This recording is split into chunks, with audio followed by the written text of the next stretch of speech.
racism. As a second-generation immigrant born in this country, people like me and so many of our constituents have every right to be here. No one should face hatred because of the colour of their skin. Does the Prime Minister agree that some of those on the benches opposite who seek to stoke division and keep close company with those who accept Russian bribes cannot and should not be trusted to govern this country?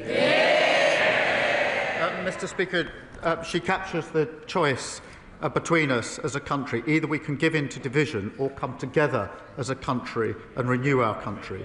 This is Hate Crime Awareness Week, and in the past fortnight we've seen a horrific terror atrocity in Manchester and a despicable arson attack on the mosque in Peacehaven. I want to be clear as Prime Minister. I am proud to lead and to serve this beautiful, tolerant and diverse country. An attack on one of us is an attack on all of us. Susan Murray. Thank you. Mr. Speaker, Calithia Studios in Mid Dumbartonshire is a prime example of a business doing everything the government asks. The owner of this beauty salon and her 3 employees each earn less than £30,000 a year. Yet the business will pay the government over £36,000 for the year in VAT, employers' national insurance and pension contributions.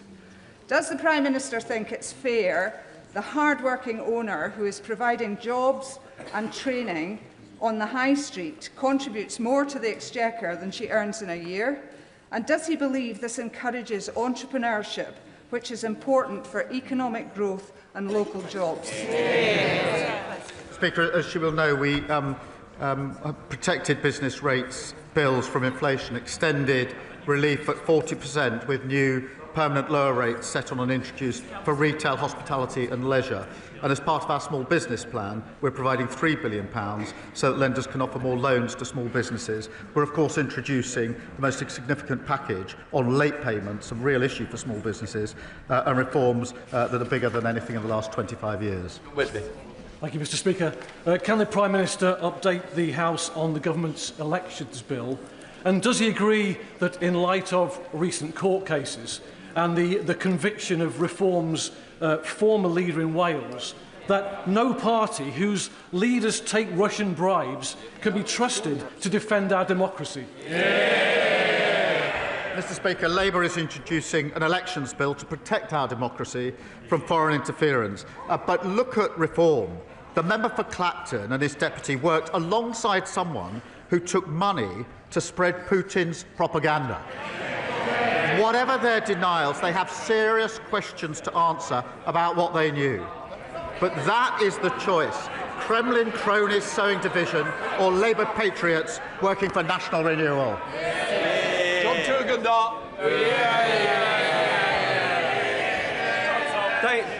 Thank you, Mr. Speaker. The lines that we've heard from the government in recent days have been a conflation of fabricated stories, trying to set up straw men and knock down things that have not been said. Yes. The real question in this whole debate is whether or not the DPP charged legally and properly. If they did, then the OSA is valid, and all this talk about the National Security Act that I introduced is completely irrelevant. If they did not, why is he not charging his successor with abuse of power? Well, we know the reality, Mr. Speaker, because although he has answered the question about evidence, the real question is what political direction did this government give to their officials before they went to give evidence? Absolutely none. Absolutely none. And I will also tell him this. I was the Chief Prosecutor for 5 years. And I can say, in that 5 years, which included 3 years under the coalition government, when we were taking difficult decisions on MPs' expenses, not once was I subjected to political pressure of any sort from anyone. That is the tradition in this country. It's a proud tradition. It's one I uphold as Prime Minister, just as I upheld it when I was Director of Public Prosecution. Point of order, Mr. Speaker. Point of order, James Clough. Thank you, Mr. Speaker. On a point of order, in the statement that the Security Minister made earlier this week, and then again in answer to a question. I have been misquoted, and the misquote, I think, is significant. It has been said that I, in a speech at Mansion House, said that describing China as a threat was impossible, impractical, and most importantly, unwise. The quote was that describing China as one word, or our policy in one word, is impossible, impractical, and most importantly, unwise. And, Mr. Speaker, in that speech, I went on to say that our policy, first, we will strengthen our national security protections wherever Beijing's actions pose a threat to our people or prosperity. And I finished by saying, and when there are tensions with other objectives, we will always put our national security first. How can I get redress for this misquote, Mr. Speaker? Do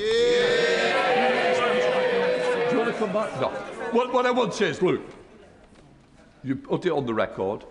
It is there now for all to see. I will now leave it at that stage. That completes Prime Minister.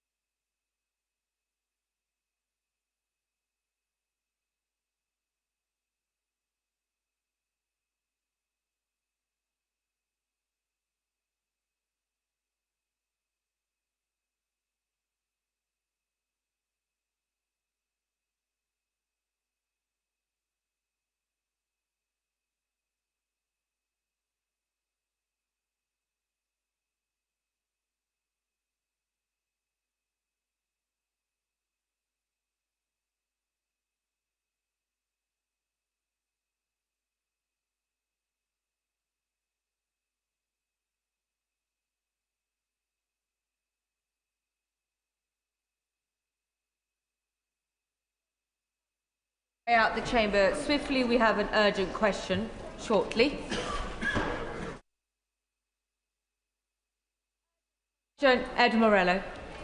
Thank you, Madam Deputy Speaker. To ask the Minister whether he will make a statement on the adequacy of jutes as a pharmacy provider. Minister Stevington. Thank you very much, Madam Deputy Speaker, and I congratulate the honourable member for West Dorset for securing this important urgent question. Pharmacies play a vital role in our healthcare system.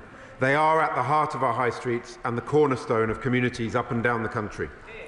That's why this government has given pharmacies a funding boost of almost £500 million this year, more than any other area of the NHS, and the biggest uplift in years. Indeed, we've provided a 19% uplift over the two-year period. The vast majority of pharmacies provide excellent care to their patients. But unfortunately, there are some that fall short of the standards that we expect. And sadly, the services provided by jutes are falling well below the mark. Honourable members will know that several integrated care boards have been deploying contract management actions against jutes, initially in the form of breach notices. Integrated care boards enforce the NHS terms of service on